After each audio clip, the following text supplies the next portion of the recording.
Hey there, Valerie Knowles here from Knowles Produce, and today I'm going to show you how to prune a crepe myrtle, particularly when it's dormant. But these things will kind of apply to the rest of the year too. I'll get more into that later. So what is a crepe myrtle? A crepe myrtle is a tree or a shrub grown primarily in the South. You don't see them much further north than maybe Baltimore or so. They like warm weather. They lose their leaves in the winter. They bloom in the summer, typically June, July, and into August, sometimes into September, but June and July. Some people let them grow as a shrub. Some people let them grow as a tree.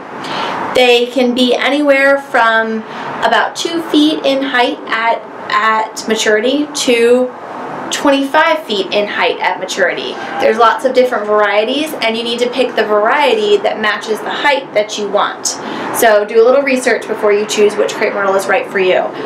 And all of them you can prune pretty hard in the winter if you'd like to keep them at a little bit of a shorter size, or maybe have the growth be a little bit more compact.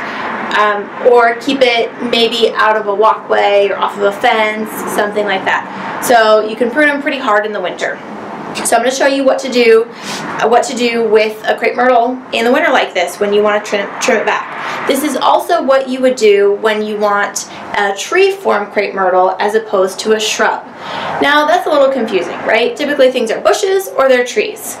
With crepe myrtles, if you don't do anything with them ever, they have branches that come out from the base and all along the branches here.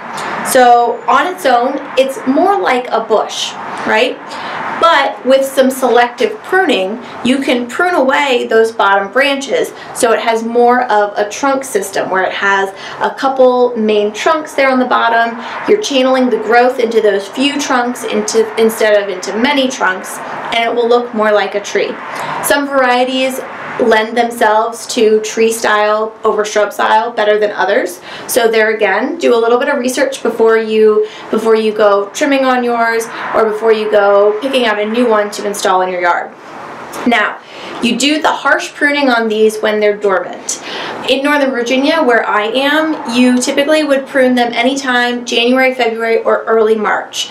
Now, today is March 10th, and I want to be doing this pretty quickly. I don't want it to go much later into March. This is probably about the end of the period where I could do a really heavy pruning on this. It depends on what the weather does. If we have a particularly warm spring, March 10th might be a little too late, right? If we have a colder spring like we do this year, March 10th seems to be just fine. So what I'm going to do with this guy is I've got lots of little branches coming off of the bottom, but pretty much 3 main trunks here. So my tool is an old pair of bypass pruners. So these are metal. You can usually get them from somewhere between $20 and $50. They'll last a long time, and you can typically buy replacement blades for them rather than having to fully replace the whole pruner. But I use these guys. Sometimes once your crepe myrtle is a bit larger, you might need something more like a lopper, where you have a bit more pressure that you can apply to long-handled pruners rather than a little handheld one. But for this young crepe myrtle, this is going to be just fine. So I've got 3 main trunks here, and I want to channel the growth into these 3 main trunks. So first what I will do is I will trim away all of the little twigs that come off of those main branches. So see, I'm just trimming them right off. This I'm actually going to get right off at the base here. The reason that you do this in the wintertime as opposed to the summer is because in the summer it's already going to have sap running through it, right? I do this in the summertime too with some smaller branches like this, but when I'm doing big massive pruning, I keep that for the winter time. So, and let's say I want this to have more dense growth, so I'm also going to chop off about the top third of all of these branches. When you do this during the growing season, you're also going to be cutting off any buds you have or any existing blooms. So that's another reason that you do this when it's dormant rather than during the growing season, because you don't want to miss any of your flowers. So you end up with all these twigs just like this. I'm just going to keep cutting this guy down, cut it off to about the top third, and then I will just selectively prune off the smaller twigs so that it channels more of its growth into those main branches. Now it does require some maintenance. You are going to have to do this during the summer as well, but it is more for maintenance rather than major shaping. So I'm just going to keep trimming off some of these little branches. Once you've had your crepe myrtles in your yard for several years, you start to develop some knobs, right? It's almost like, do I see any here? Here's a start of one. There's, on this branch back here, there's evidence of a cut from last year.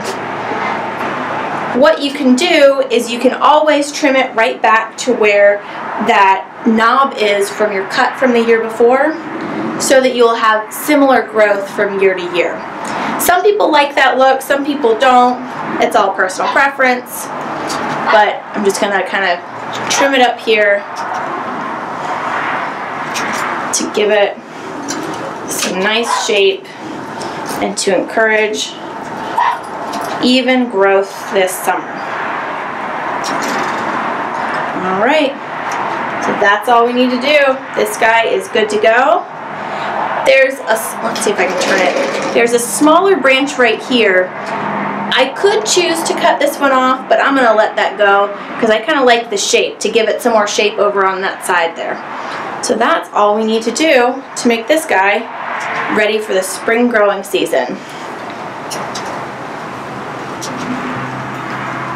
Okay, thanks for joining me today. I will see you next time. Please put your questions in the comments so I know what to make my next video on. Thanks, see you next time, bye.